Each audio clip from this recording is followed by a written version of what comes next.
السلام علیکم ورحمۃ اللہ وبرکاتہ۔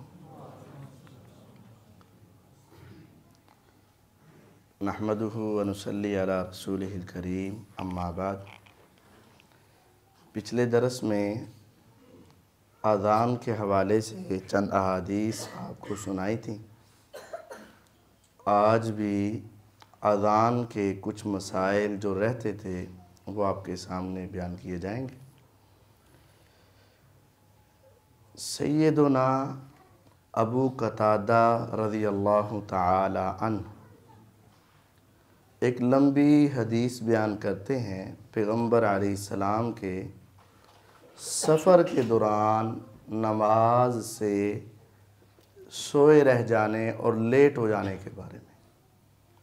خلاصہ اس کا یہ ہے، آپ جہاد کے لیے گئے، جہاد کیا، فتح ہوئی، واپس پلٹے، سفر کی تھکاوٹ الگ تھی اور جہاد کی تھکاوٹ الگ تھی، تو رات کا وقت ہوا تو رات کو ویسے ہی نیند غالب آتی ہے۔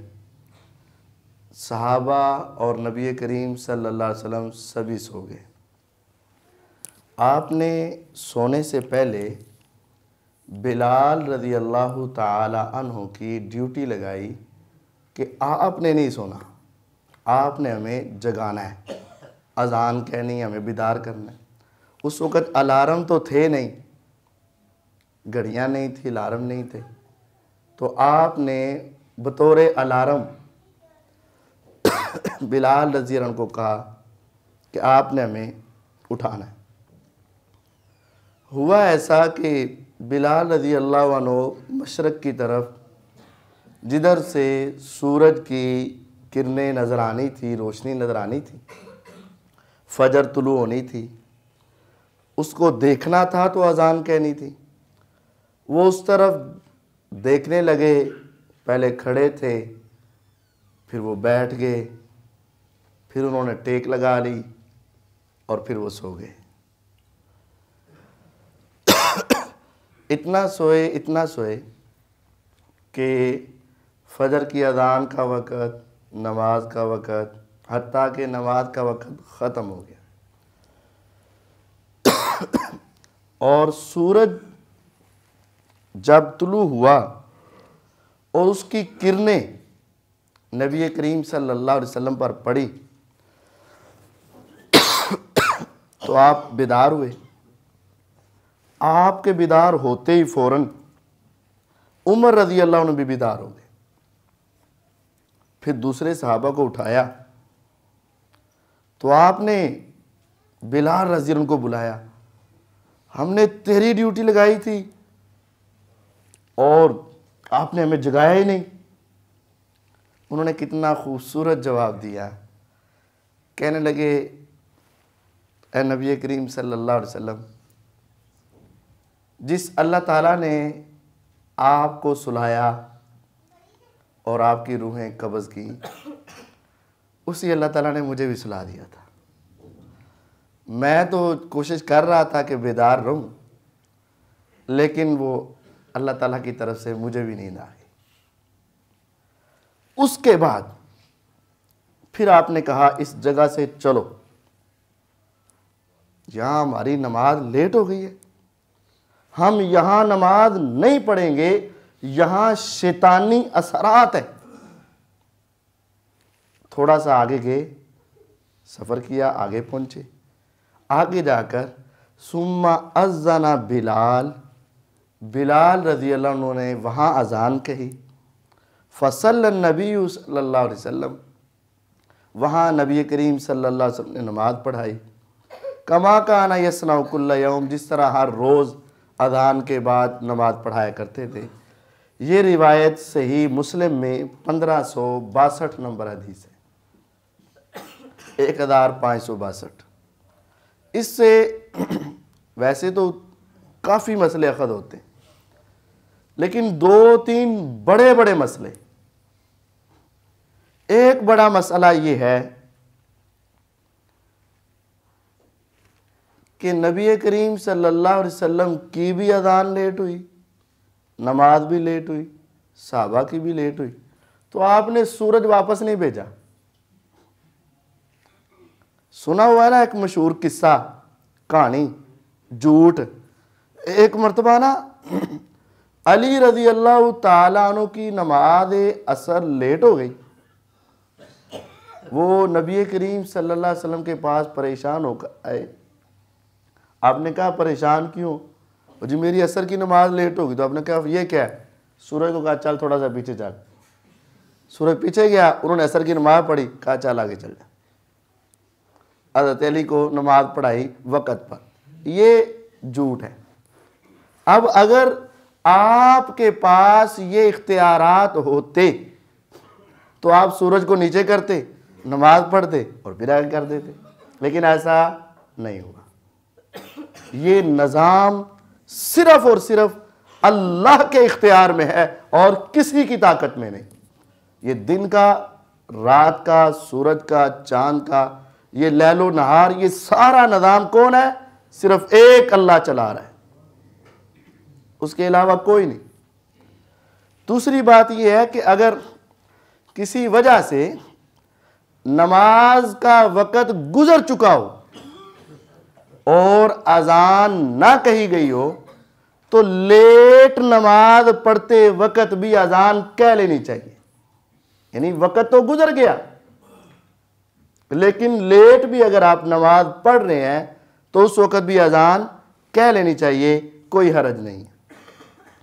اسی طرح سفر میں ہوتے ہیں اور اس وقت جو عموماً سفر تھے، سفر میں دور دراز سے تو کسی نے نہیں آ کر ملنا نماز میں، تو ذہن میں ایک سوال آتا ہے یا سوچ آتی ہے کہ اذان تو ہوتی ہے لوگوں کو اکٹھا کرنے کے لیے، اطلاع دینے کے لیے، تو نماز تو ہم نہیں پڑھنی ہے اور تو کوئی آنا ہی نہیں ادھر، تو یہاں پھر اذان کہنے کی کیا ضرورت ہے؟ ایک سوال ذہن میں آ سکتا ہے۔ مسافر ہیں یا 2-3 آدمی ہیں یا ایک جگہ پہ آپ اکیلے ہی ہیں، پہاڑوں میں ہیں یا ویسے ہیں آپ، تو اور کوئی نہیں آنے، جنہوں نے نماز پڑھنی وہ آپ کے سامنے ہیں، تو کیا اس وقت بھی اذان کہی جائے گی؟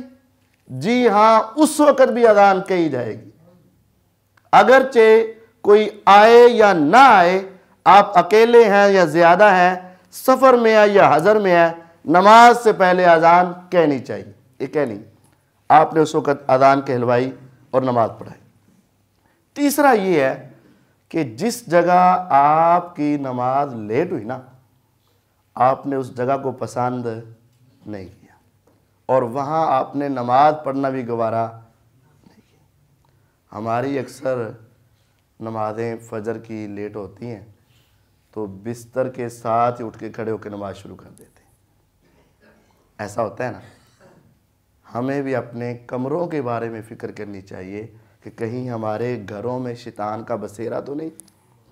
اگر آپ اس جگہ کے بارے میں یہ کہہ رہے ہیں چلو ادھر سے، یا شیطانی اثرات، اور اگر ہمارے گھروں میں اٹھے ہی کوئی نہ اور نماز پڑھے ہی کوئی نہ، تو پھر سمجھ لینا چاہیے کہ ہمارے گھروں میں بھی شیطانی اثرات موجود ہیں۔ ہمیں اس سے بچنا ہے، قرآن کی تلاوت کر کے، عبادت کر کے، اللہ کو یاد کر کے اپنے گھروں کو شیطانی اثرات سے بچانا ہے۔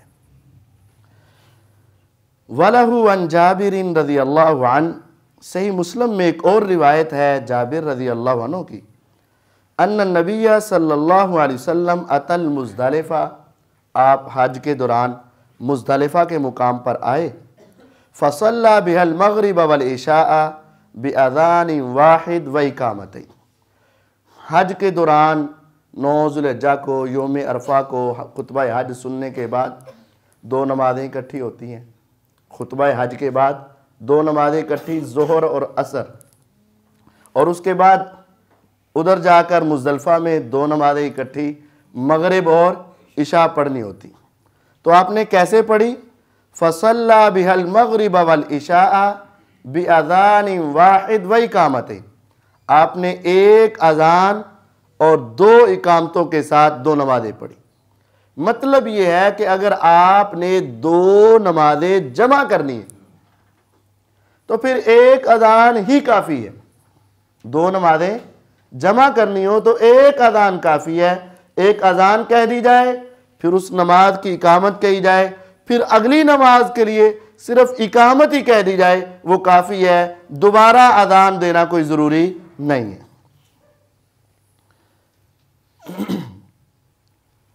اور اگر ایک ایسی جگہ ہے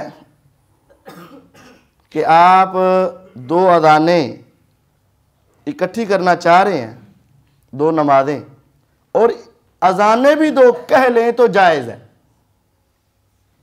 نبی کریم صلی اللہ علیہ وسلم نے ایک مرتبہ ابو داود کی روایت سے کہ آپ نے دو نمازوں کے لیے دو اذانیں کہی ہیں اور دو اقامتیں کہیں، یعنی اگر دو نمازیں آپ نے اکٹھی کرنی ہے، ایک اذان اور دو اقامت کے ساتھ بھی کافی ہے، اور اگر آپ دو اذانیں اور دو اقامتیں کہہ لیں تو اس کی گنجائش اور اجازت موجود ہے۔ اگر آپ اذان کہنا چاہیں تو کہہ لیں، نہ کہنا چاہیں تو اس کی اجازت موجود ہے۔ عبداللہ ابن عمر اور سیدہ عائشہ رضی اللہ عنہما حدیث بیان کرتی ہیں کہ رسول اکرم صلی اللہ علیہ وسلم نے ارشاد فرمایا کہ بلال رضی اللہ عنہ یؤذن بلیل، وہ رات کو اذان کہتے ہیں، فَكُلُوا وَاشْرَبُوا، بلال کی اذان کے بعد کھا پی لیا کرو، حتیٰ ینادی ابن ام مکتوم، حتیٰ کہ عبداللہ بن ام مکتوم اذان کہیں تو کھانا پینا بند کر دینا۔ وَكَانَ رَجُلًا أَعْمَى، عبداللہ بن ام مکتوم ذرا نبینے آدمی تھے، لا ینادی حتیٰ یقال له اصبحت اصبحت، وہ اس وقت اذان کہتے تھے جب ان کو کہا جاتا کہ آپ نے تو صبح کر دی ہے، جلدی اذان کہو، صبح ہو گئی ہے۔ یہ روایت صحیح بخاری میں 618 نمبر حدیث ہے۔ یہاں دو تین اہم مسئلے سمجھ لیں۔ ایک بات تو یہ ثابت ہوئی کہ عبداللہ بن ام مکتوم رضی اللہ عنہ ایک صحابی اذان کہتے تھے اور وہ نبینہ تھے۔ نبینہ آدمی اذان کہہ سکتا ہے۔ ذہن میں خیال اور اشکال یا وسوسہ آتا ہے کہ اذان تو اس کا بڑا گہرا تعلق ٹائم سے، وقت سے، تو نبینے کو وقت کا بسا اوقات یا اکثر اوقات پتہ نہیں چلتا، تو یہ اس کی ڈیوٹی تو نہیں ہونی چاہیے۔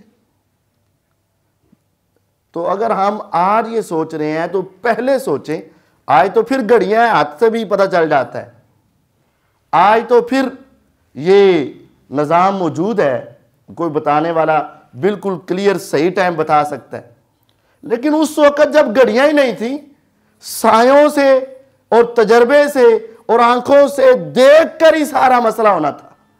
اس وقت اگر نبینہ آدمی اذان کہہ سکتا تھا تو آج بالاولیٰ اذان کہہ سکتا ہے۔ دوسری بات یہ ہے کہ دو آدمی اذان کہتے تھے، ایک بلال رضی اللہ عنہ اور ایک عبداللہ بن ام مکتوم رضی اللہ عنہ۔ اب عبداللہ بن ام مکتوم رضی اللہ عنہ اذان کہتے تھے نماز فجر کے لیے، وہ اذان کہتے تھے نماز فجر کے لیے، تو پھر بلال کی اذان کس لیے تھی؟ حضرت بلال رضی اللہ عنہ کیوں اذان کہتے تھے؟ ہمارے یہاں مشہور اور معروف ہے کہ وہ تہجد کی اذان کہتے تھے۔ عام کچھ مساجد میں آپ نے دیکھا ہوگا کہ 1.5-2 گھنٹے یا سوا گھنٹہ پہلے ایک اذان ہوتی ہے اور اس کو کیا سمجھا جاتا ہے؟ کس کی اذان ہے؟ تہجد کی۔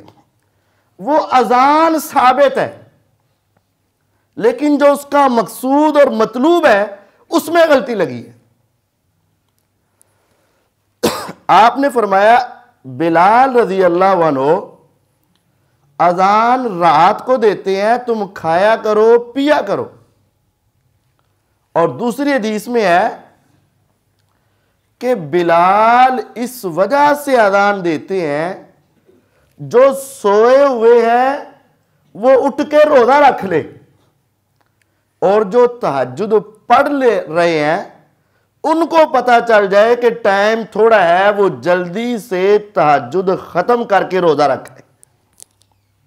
اصل میں بلال رضی اللہ عنہ کی اذان یہ اطلاع کے لیے تھی کہ فجر ہونے میں تھوڑا وقت باقی ہے، اپنے کام جلدی جلدی سمیٹ لو۔ اگر روزہ رکھنا ہے تو اٹھ جاؤ، روزہ رکھ لو، اور اگر تہجد پڑھ رہے ہو اور تم نے روزہ رکھنا ہے تو ٹائم تو تمہارے پاس نہیں، اب یہ ہے کہ تم اپنے کمرے سے نکلو، گھر سے نکلو، چھت پہ جاؤ، جا کے دیکھو کہ ابھی روشنی نکلی ہے کہ نہیں نکلی، کتنا وقت ہوا ہے۔ اس سے بہتر ہے کہ آپ نماز پڑھ رہے ہو، آپ کو بلال ایک اطلاع دے دیں گے کہ ابھی اذان میں کوئی 15-20 منٹ یا آدھا گھنٹہ رہتا ہے، ذرا جلدی جلدی اپنا معاملہ سمیٹ لو۔ تو یہ بلال رضی اللہ عنہ کی اذان یہ نماز پڑھانے کے لیے نہیں تھی، تہجد پڑھانے کے لیے نہیں ہے، بلکہ تہجد پڑھنے والے کو روزے کی طرف لانے کے لیے، اور سوئے ہوئے کو اٹھا کر تہجد پڑھانے کے لیے نہیں ہے، سوئے ہوئے کو اٹھا کر روزہ رکھانے کے لیے۔ پھر ذہن میں خیال آیا، ہاں پھر تو یہ صرف رمضان میں ہوتی ہوگی نا؟ نہیں، یہ ہمارے ہاں سستی ہے کہ ہمارے روزے صرف رمضان میں ہوتے ہیں۔ نبی پاک صلی اللہ علیہ وسلم کے زمانے میں، آپ کے دور میں اکثر صحابہ روزے رکھتے تھے۔ ہر سوموار جمعرات کا روزہ، ہر 13، 14، 15 تاریخ کا روزہ، اور اس کے علاوہ بھی بسا اوقات ایک دن چھوڑ کر ایک دن روزہ۔ اکثر صحابہ کرام رضوان اللہ علیہ مجمعین روزے رکھا کرتے تھے، نبی علیہ السلام بھی روزے رکھا کرتے تھے۔ آپ کے بارے میں آتا ہے آپ روزے رکھنا شروع کرتے، ہمیں یوں محسوس ہوتا کہ اب آپ نے پورا مہینہ ہی رکھتے جانا، ایک بھی نہیں چھوڑنا، اور پھر آپ ایک دم سے ایسے چھوڑتے، ہمیں لگتا کہ اب آپ نے لگتا ہے کہ نفلی روزے رکھنے ہی نہیں۔ تو یہ آپ کی کیفیت ہوتی تھی کہ اکثر روزے رکھا کرتے۔ تو یہ اذان کہنا درست ہے، جائز ہے۔ بس اوقات کچھ لوگ صاحب ہم سے سوال کرتے ہیں، قاری صاحب تہجدی اذان کہنی چاہیے دی؟ ہم فوراً کہتے ہیں نہیں، تہجد کے لیے اذان نہیں ہے۔ کہتے ہیں وہ حدیث تو ہے، پھر ہم ان کو سمجھاتے ہیں کہ وہ تو روزہ رکھوانے کے لیے۔ پھر وہ آگے سے کہتے ہیں اچھا وہ رمضان میں ہوگی، نہیں، پورا سال ہو سکتی ہے، اور نبی پاک صلی اللہ علیہ وسلم کے زمانے میں ہوتی رہی ہے، لیکن مقصود یہ ہوتا تھا کہ جو نماز پڑھ رہا ہے وہ روزہ رکھے، جو سویا وہ اٹھ کے روزہ رکھے، یہ۔ اور درمیانی وقفہ پھر کتنا ہوگا؟ وہ 2 گھنٹے کا وقفہ تو نہیں ہوگا نا، یہی ہے کہ کوئی آدھا گھنٹہ 35 منٹ، اتنا تھوڑا سا وقفہ ہوگا جتنے کے اندر دونوں اپنے معاملات کو جلدی سے سمیٹ لیں۔ تو یہ اذان کہنا درست ہے، اور نبینا آدمی کا اذان کہنا بھی درست ہے، اس کو یہ ذمہ داری دی جا سکتی۔ اور یہاں سے یہ بات بھی ثابت ہوتی ہے کہ نبی کریم صلی اللہ علیہ وسلم کے زمانے میں مؤذن مختص تھے۔ اذان کی اگرچہ فضیلت بہت زیادہ ہے، لیکن آپ نے مؤذن خاص کیے ہوئے تھے، فجر یہ کہے گا اور صبح کی یہ کہے گا، زور کی یہ کہے گا، عصر مغرب، ایسے آپ نے طے کیے ہوئے تھے۔ بعض لوگ اذان کی وجہ سے اس قدر اختلاف کرتے ہیں کہ لڑ کر پھر مسجد ہی چھوڑ جاتے ہیں، میں اتنے نماز ہی نہیں پڑھنی، منو اذان نہیں کہنا دیتے۔ ایسا نہیں ہونا چاہیے، اگر موقع مل جائے تو ٹھیک ہے، موقع نہیں مل رہا تو پھر بھی کوئی بات نہیں، آپ اذان کا جواب دیجئے گا، آپ کو تب بھی پورا ثواب مل سکتا ہے۔ یہ حدیث ہے ابو سعید الخدری رضی اللہ تعالی عنہ کی کہ رسول اللہ صلی اللہ علیہ وسلم نے فرمایا کہ اذا سمعتم المؤذن فقولوا مثل ما یقول المؤذن، جب تم مؤذن کو سنو، یا اذا سمعتم النداء، جب تم اذان سنو تو اسی کی مثل کہو جو مؤذن کہہ رہا ہے، یعنی جو مؤذن کہتا جا رہا ہے تم بھی اسی کی پیچھے پیچھے اسی طرح کہو۔ یہ روایت صحیح بخاری میں 611 نمبر ہے، اور صحیح مسلم میں اس کی مزید وضاحت آ گئی کہ مؤذن کی طرح ساری اذان کہنی ہے، لیکن سوى الحی علتین، جب وہ حی علی الصلاۃ یا حی علی الفلاح کہے اس وقت تم نے یہ نہیں کہنا، اس وقت کیا کہنا ہے؟ فَيَقُولُ لَا حَوْلَ وَلَا قُوَّةَ إِلَّا بِاللَّهِ، کیونکہ مؤذن کہہ رہا ہے حی علی الصلاۃ، نماز کے لیے آؤ، وہ تو تمہیں بلا رہا ہے اور تم اس کا جواب دے رہے ہو، اور تم نے یہ نہیں کہنا حی علی الصلاۃ، نماز کی طرف آؤ، تم نے تو نہیں کسی کو بلانا، اب تم نے آگے سے کہنا ہے لا حول ولا قوت الا باللہ، نیکی کی طاقت اور گناہ سے بچنا اللہ کی توفیق کے بغیر ممکن نہیں ہے۔ اللہ مجھے نیکی کی توفیق دے گا، میں نماز کے لیے آؤں گا۔ اللہ مجھے گناہ سے بچنے کی توفیق دے گا تو میں اپنی دوسرے معاملات چھوڑوں گا۔ یہ اللہ کی توفیق کے ساتھ ہے اور میں اس سے اس کی توفیق مانگتا ہوں۔ حی علی الصلاۃ، حی علی الفلاح کی جگہ پر آپ نے یہ کہنا ہے۔ اسی طرح اگر فجر کی اذان ہے، اس میں ایک جملہ اور بھی ہے، الصلاۃ خیر من النوم، نماز بہتر ہے نیند سے۔ تو اس کے جواب میں کیا کہنا ہے؟ آپ نے بھی یہی کہنا ہے، الصلاۃ خیر من النوم، ٹھیک ہے میں مانتا ہوں نماز بہتر ہے نیند سے۔ اس کے جواب میں آپ نے وہی کہنا ہے۔ اور باقی ساری اذان میں اسی طرح ہے، صرف حی علی الصلاۃ، حی علی الفلاح کی جگہ پر آپ نے لا حول ولا قوت الا باللہ کہنا ہے۔ یہاں ایک بڑا مسئلہ ہے، جب مؤذن یا مقیم، اقامت کہنے والا، تکبیر کہنے والا اشہد ان محمد الرسول اللہ کہتا ہے صلی اللہ علیہ وسلم، تو اس وقت کیا ہم نے درود پڑھنا ہے کہ نہیں پڑھنا؟ کہتے ہیں دیکھو جی، حدیث میں ہے کہ جو مؤذن کہے تم نے وہی کہنا ہے، بعض تو لہذا تم نے اس جگہ پہ درود نہیں پڑھنا۔ اور بعض یہ کہتے ہیں کہ چونکہ عام حدیث ہے کہ جب بھی میرا نام لیا جائے، آپ نے فرمایا جس نے درود نہ پڑھا وہ بخیل ہے اور اس کا ناک خاک آلود ہو جائے اور وہ تباہ و برباد ہو جائے۔ ان حدیثوں کو دیکھ کر کہنا چاہیے۔ تو ہمارا زیادہ رجحان یہی ہے کہ جب اذان ہو یا اقامت ہو، آپ نے اس کا جواب اسی طرح دیتے رہنا ہے جس طرح حی علی الصلاۃ میں تبدیلی ہے دوسری حدیث کی وجہ سے، اسی طرح اشہد ان محمد الرسول اللہ صلی اللہ علیہ وسلم کے اندر بھی صلی اللہ علیہ وسلم کہیں گے دوسری حدیث کی وجہ سے۔ اس حدیث میں صرف یہ آیا تھا جب تم اذان سنو تو مؤذن کی طرح کہو۔ دوسری حدیث میں آ گیا کہ حی علی الصلاۃ، حی علی الفلاح کی جگہ پر کیا کہو؟ لا حول ولا قوت الا باللہ۔ ہم نے دونوں پر عمل کرنا ہے۔ اسی طرح تیسری حدیث میں آ گیا کہ پیغمبر علیہ السلام کا نام آئے تو کیا پڑھنا ہے؟ درود پڑھنا ہے۔ ہم نے اس کے اوپر بھی عمل کیا، تو ہم نے تینوں پر عمل کرنا ہے۔ مؤذن جیسے کہہ رہا ہے اس طرح بھی کہنا ہے، حی علی الصلاۃ کی جگہ پر لا حول ولا قوت الا باللہ کہنا ہے، اور جب آپ کا نام ذکر کیا جائے اس وقت درود بھی پڑھنا ہے۔ یہ تینوں کام ہم نے کرنے ہیں اور یہی اصل ہے۔ اور اس کی پھر فضیلت کیا ہے؟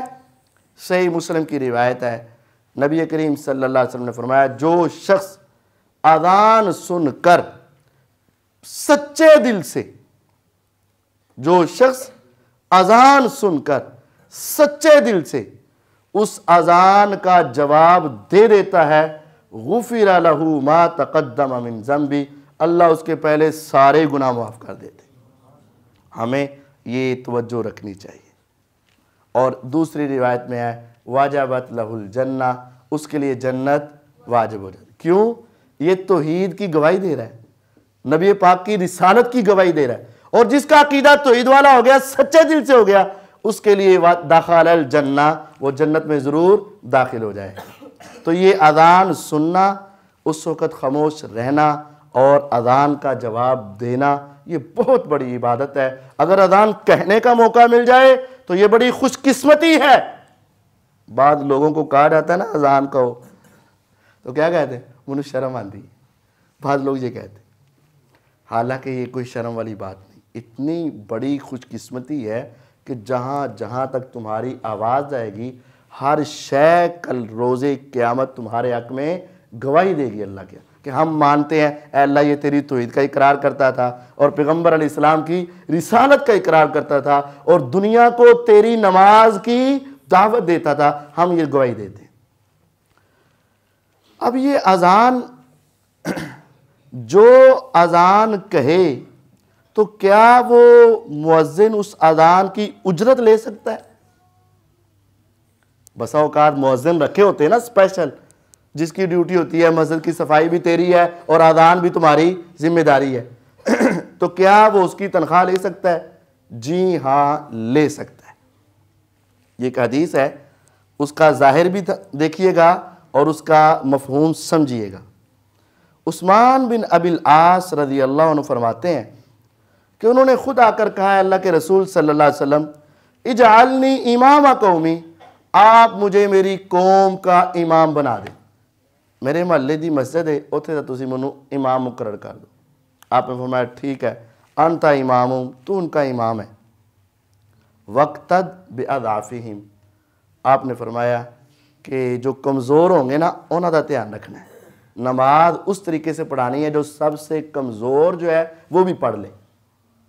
بسا اوقات یہ بھی بات ہوتی ہے تراویح میں یا عام نمازوں میں، 2 4 6 افراد رات صحت مند طاقت والے ہوتے ہیں، تو وہ قاری صاحب کو آ کے کہتے ہیں قاری صاحب تہاڈی قرات بڑی پیاری ہے، جب آپ قرآن پڑھتے ہو بڑی لذت آتی، تھوڑی جی نماز لمبی پڑھا دیا کرو، بڑا سکون ہوتا ہے۔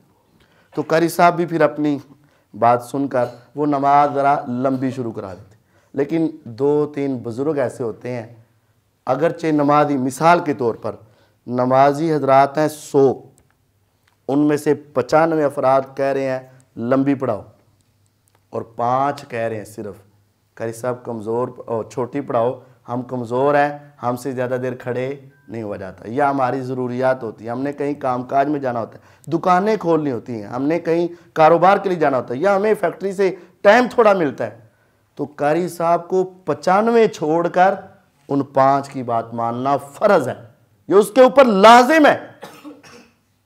وقتدی باضعافہم، جو ان میں سب سے زیادہ کمزور ہے نا، چاہے وہ ایک ہی ہو، اس ایک نمازی کا خیال رکھ کے آپ نے نماز چھوٹی پڑھانی ہے، یہ فرض ہے قاری صاحب پر، امام کی یہ ذمہ داری ہے۔ پھر فرمایا وَاتَّخِذْ مُؤَذِّنًا لَا يَأْخُذُ عَلَىٰ أَذَانِ أَجْرًا، تم ایسا مؤذن رکھ لینا جو پیسے نہ لے، تم ایسا مؤذن رکھ لینا جو پیسے نہ لے۔ اس سے ظاہر پر تو یہ نظر آ رہا ہے کہ پیسے نہیں لینے چاہیے، لیکن اگر آپ اس کو ذرا غور سے سمجھیں تو تم ایسا رکھ لینا جو نہ لے، اس کا مطلب ہے اس وقت ایسے بھی ہوتے تھے جو پیسے لیتے تھے۔ تو جس طرح اس نے کہا کہ ہمارا علاقہ ذرا کمزور سا ہے، میں اپنے امام بن جاواں گا، سانو باہروں رکھن دی ضرورت نہیں، فرمایا ٹھیک ہے پھر اس طرح دائی مؤذن بھی لب نہیں جڑے پیسے نہ لے۔ اگر یہ اجرت لینا دینا حرام ہوتا تو آپ نے یہ کہنا تھا تم نے مؤذن کو اجرت نہیں دینی، آپ نے یہ کہنا تھا مؤذن کو اجرت نہیں دینی، یہ کہنا تھا، یا یہ کہنا تھا کہ اذان پر اجرت لینا حرام ہے، یا یہ کہنا تھا اذان پر اجرت لینا منع ہے۔ آپ نے کہا کہ تم ایسا رکھ لینا جو اجرت نہ لے، اس کا مطلب کہ اس وقت ایسے افراد تھے کہ جن کو اجرت دی جاتی تھی۔ تو یہ دینی امور پر اجرت لینا یا دینا جائز ہے، جس کا دل کرتا ہے دے، جس کا دل کرتا ہے لے، لیکن اس کو حرام قرار دینا یہ جائز اور درست نہیں ہے۔ ہاں دونوں طرح کے مؤذن چلتے تھے، ان کی ضروریات ہیں۔ دیکھیں جس نے فجر کا ٹائم دیکھنا ہے، ظہر کا ٹائم دیکھنا ہے، عصر کا ٹائم دیکھنا ہے، مغرب کا ٹائم دیکھنا ہے، عشاء کا ٹائم دیکھنا ہے، یہ اتنی سخت ڈیوٹی ہے۔ کبھی آپ اپنے اوپر یہ پابندی لگا کر دیکھیں، اے ہفتہ پورا 5 اذانوں کے وقت میں نے ہر روز مسجد میں ہونا ہے، کر کے دیکھ لو، 2 3 دن کے بعد بس ہو جائے گی کہ اسی مسجد میں ایک ہوتا ہے نا، آپ نے ایک نماز یہاں پڑھ لی، دوسری شالامار میں پڑھ لی، تیسری دروغے والے پڑھ لی، چوتھی جو ہے وہ کسی اور جگہ پڑھ لی، نماز تو پڑھنی پڑھنی ہے۔ لیکن آپ اپنے اوپر جس کو کسی کو محسوس ہوتا ہے نا کہ نہیں یار یہ تو کوئی بات نہ ہوئی کہ اس کی اجرت کیا ہوئی، اسے کہو کہ ایک ہفتہ 5 اذانوں کے وقت تو اپنی ڈیوٹی لگا کے دیکھ لے اور پھر اپنے گھر کے کام کاج دیکھ لینا، اگر تیرے سارے ذمہ داریاں ہوتی گئی نا تو پھر تم یہ ڈیوٹی لے لینا۔ تو اگر تم سے نہیں ہو سکتی، دوسروں سے کروانا چاہتے ہو، تو اگر کوئی تمہیں فی سبیل اللہ مل جائے تو اچھی بات ہے، لیکن اگر تمہیں رکھنا پڑے اور اس کی تنخواہ دینی پڑے تو اس میں کوئی قباحت نہیں، جائز ہے، حلال ہے، درست ہے، اس کے اندر کوئی غلط نہیں ہے۔ اگر اذان کی اجرت ہو سکتی ہے تو جماعت کی بھی، پھر نماز کی بھی، امام صاحب کی تنخواہ ہو سکتی ہے۔ کچھ لوگ ہمارے گھروں معاشرے میں نا، ایک ہے جماعت المسلمین کے نام سے ایک گروہ پایا جاتا ہے، وہ اس آدمی کے پیچھے نماز ہی نہیں پڑھتے جو امام تنخواہ لے رہا ہو، جو تنخواہ لیتا ہے اس کے پیچھے نماز، کہتے ہیں یہ پیچھے نماز ہی نہیں ہونی، کیوں جی؟ یہ دین بیچ رہا ہے۔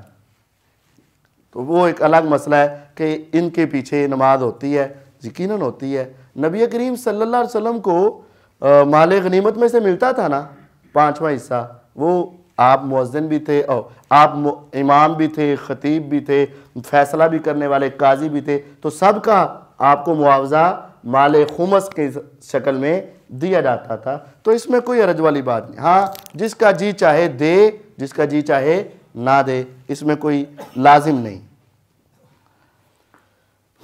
جابر رضی اللہ تعالیٰ عنہ فرماتے ہیں کہ رسول اللہ صلی اللہ علیہ وسلم نے حضرت بلال رضی اللہ عنہ کو کہا اذا اذنت فترسل واذا اقمت فاحضر، اذان کہو تو ذرا ٹھہر ٹھہر کے کہو، ذرا لمبی کر کے پڑھو، اور جب اقامت کہو تو ذرا تیز کہو۔ اذان ذرا لمبی ہونی چاہیے اور اقامت ذرا جلدی ہونی چاہیے۔ ہمارے کچھ دوست اقامت کہتے ہیں نا، وہ بھی 3-4 منٹ لا دیں گے، تو یہ اقامت اتنی لمبی نہیں ہونی چاہیے۔ وجعل بین اذانک و اقامتک قدر ما یفرغ العاقل من عقلی، اذان اور اقامت کے درمیان اتنا کا فاصلہ ہو، اگر کوئی کھانا کھا رہا ہے تو کھا کر نماز میں پہنچ جائے، یعنی جس طرح ہم 15 منٹ کا عموماً وقفہ دیتے ہیں یا 20 منٹ کا، تو یہ ایک بڑا مناسب وقفہ ہے، یہ وقفہ ہونا چاہیے۔ اب کیا بغیر وضو کے اذان ہو سکتی ہے یا باوضو ہونا ضروری ہے؟ یہ فرض نہیں ہے، بہتر ہے کہ باوضو ہو، لیکن اگر اذان کا وقت ہو گیا ہے اور ابھی وضو نہیں ہے کسی کا تو وہ اذان کہہ سکتا ہے، کوئی حرج والی بات نہیں ہے۔ ہاں باوضو ہو جائے تو یہ زیادہ بہتر اور زیادہ فضیلت والی بات ہے۔ ایک مسئلہ یہ ہوتا ہے کہ کیا اذان جس نے کہی ہے اسی کا اقامت کہنا ضروری ہے یا کوئی اور بھی کہہ سکتا ہے؟ اس میں سمجھ لیں، ایک حدیث یہ میرے سامنے ہے کہ رسول اللہ صلی اللہ علیہ وسلم نے پابندی لگائی تھی، من اذن فہو یقیم، جو اذان کہے گا نا وہی اقامت کہے گا، لیکن یہ روایت ضعیف ہے، یہ ابو داود میں ہے، ترمذی میں ہے، اور اس کے اندر عبد الرحمن بن زیاد بن انعم الافریقی راوی ضعیف ہے، یعنی جس حدیث میں ہے نا پابندی، وہ روایت تو ضعیف ہے، گویا کہ پابندی نہ ہوئی۔ لیکن اب ہمیں اپنی مسجد کے ماحول کو درست رکھنے کے لیے، ڈسپلن کو قائم رکھنے کے لیے بہتر یہی ہے کہ جو اذان کہہ رہا ہے وہ اقامت کہے۔ دو وجہ ہیں، ایک تو یہ ہے کہ وہ وقت نکال کر آیا، وقت سے پہلے آیا، تو اس کو اس وقت کا اس کا حصہ ملنا چاہیے، اس نے اذان کہی ہے، وقت نکال کر آیا تھا، تو اقامت کا بھی اس کو موقع ملنا چاہیے۔ دوسرا یہ ہے کہ اگر ہم کہتے ہیں نا جڑا مرضی اقامت کے، تو ہر نماز کے وقت ہی ایک ادھر سے شروع ہو جاتا ہے، ایک ادھر سے شروع ہو جاتا ہے، ایک درمیان سے شروع ہو جاتا ہے، 2-3 شروع ہو جاتے ہیں، تو وہ پھر بسا اوقات ایک یہ چاہ رہا ہوتا ہے اے چپ کر جائے، دوسرا چاہ رہا ہوتا ہے یہ، اور وہ 2-2 3-3 4-4 کلمات تک دونوں ہی پڑھتے جا رہے ہوتے ہیں۔ تو اس ماحول کو درست رکھنے کے لیے، حالات کو درست رکھنے کے لیے، مسجد کے نظم کو قائم رکھنے کے لیے یہی بہتر بات ہے کہ جو اذان کہے وہی اقامت کہے۔ ہاں اگر آپ اس سے کہہ لو کہ بھائی اقامت میں کہہ لوں تو وہ تمہیں کہہ دے تو ڈسپلن قائم رہے گا، آپ اس سے پوچھ کر اقامت کہہ سکتے ہیں، یعنی دوسرا آدمی اقامت کہہ سکتا ہے لیکن ماحول اور نظم کا خیال رکھنا ضروری ہے، بہتر ہے۔ ہاں اگر وہ خود ہی اقامت نہیں کہہ رہا تو کوئی دوسرا کہہ دے، یا امام کسی کو کہہ دے کہ آپ اقامت کہیں، تو اس کے اندر کوئی حرج نہیں۔ بعض لوگ یہ سمجھتے ہیں کہ نہیں اقامت اسی نے ہی کہنی ہے، اگر کسی اور نے کہہ دی تو یہ بہت بڑا گناہ ہو گیا، ایسی کوئی بات نہیں ہے، ایسی کوئی بات نہیں۔ انس بن مالک رضی اللہ عنہ کی حدیث ہے کہ رسول اللہ صلی اللہ علیہ وسلم نے فرمایا لا يرد الدعاء بین الاذان والاقامہ، اذان اور اقامت کے درمیان جو دعائیں ہوتی ہیں نا وہ رد نہیں ہوتی۔ اذان ختم ہوئی، اقامت شروع ہونے سے پہلے جو وقت ہے نا، اس وقت کو قیمتی سمجھو، اس کے اندر دعائیں کرو اور خصوصی دعائیں کرو۔ کچھ دعائیں تو پیغمبر علیہ السلام نے خود بتا دیں اور کچھ ہمیں خود مانگنی چاہیے۔ ایک دعا آپ نے یہ بتا دی کہ آپ نے درود ابراہیمی پڑھنا ہے، وہ بھی دعا ہے نبی پاک صلی اللہ علیہ وسلم کے لیے اور تمام امت کے لیے، جب ہم کہتے ہیں نا اللہم صلی علی محمد، یہ نبی پاک صلی اللہ علیہ وسلم پر ہو گئے، وعلی آل محمد، آل کے اندر پوری امت مسلمہ جو صحیح العقیدہ مسلمان ہیں سب شامل ہیں. تو یہ دعا ہے. اور پھر یہ دعا آگے حدیث میں آئی، بخاری مسلم کی روایت ہے کہ آپ نے یہ دعا سکھائی، اللہم رب هذه الدعوة التامة والصلاة القائمة آت محمدا الوسيلة والفضيلة وابعثه مقاما محمودا الذي وعدته انك لا تخلف الميعاد. یہ جو یہاں تو وعدتا تک ہے، اب دو جملے اضافہ کیے جاتے ہیں. تو آیا تھا نا آتی محمد عن الوسیلۃ والفضیلہ، کچھ لوگ اس سے آگے پڑھتے ہیں والدرجۃ، وہ ثابت نہیں ہے، وہ ثابت نہیں، یہی ہے آتی محمد عن الوسیلۃ والفضیلہ. پھر آگے ہے وابعثہ مقاما محمودا الذی وعدتہ، آگے لفظ پڑھتے ہیں وارزقنا شفاعتہ یوم القیامہ، یہ بھی ثابت نہیں ہے. پھر آگے ہے انک لا تخلف المیعاد، وہ ثابت ہے، وہ سنن الکبریٰ للبیہقی، سنن کبریٰ بہقی میں. تو اب پوری دعا کیسے بنی جو ثابت ہے وہ میں آپ کو سناتا ہوں. اللہم رب هذه الدعوة التامة والصلاة القائمة آت محمدا الوسیلة والفضیلة وابعثه مقاما محمودا الذی وعدتہ انک لا تخلف الميعاد. یہ دعا ثابت ہے. پیغمبر علیہ السلام فرماتے ہیں جو شخص یہ دعا پڑھ لے گا نا حلت لہ شفاعتی یوم القیامہ، تم اذان سنو، جواب دو، میرے اوپر درود پڑھو، یہ دعا پڑھو، جس نے یہ پڑھ لی میں اس سے وعدہ کرتا ہوں کہ میرا سفارش کرنا اس کے لیے واجب ہو گیا، فرض ہو گیا. وہ قیامت کو آئے گا تو میں محمد صلی اللہ علیہ وسلم اس کی ضرور سفارش کروں گا. تو یہ ہمیں روزانہ اپنے لیے گارنٹیاں اکٹھی کرنی چاہیے. جو اذان سن کے یہ دعا پڑھتا ہے اس کے لیے نبی علیہ السلام کی سفارش واجب ہو جاتی، پھر یہ پڑھتا ہے پھر واجب ہوتی، پھر پڑھتا ہے پھر واجب. تو یہ بہت بڑی سعادت ہے، ہمیں ایسا کرنا چاہیے. اب ایک مسئلہ اذان کے حوالے سے کر کے پھر اپنے سوال جواب شروع کر دیں. جملہ کیا ہے؟ اللہ اکبر لا الہ. اگر کوئی شخص کہے یار یہ تو آدھا کلمہ ہے، لا الہ الا اللہ، میں تو اپنے آقا سے بڑی محبت کرتا ہوں تو میں تو پورا پڑھوں گا لا الہ الا اللہ محمد الرسول اللہ صلی اللہ علیہ وسلم، تو کیا یہ درست ہو جائے گا؟ یار اس نے غلط تو کچھ نہیں پڑھا نا، اس نے تو کلمہ ہی پورا کیا ہے اور اس نے اللہ کی توحید کے ساتھ نبی علیہ السلام کی رسالت کی بات کی ہے. تو ہر بچہ بھی آگے کہے گا انکل آپ نے اذان غلط کہی ہے.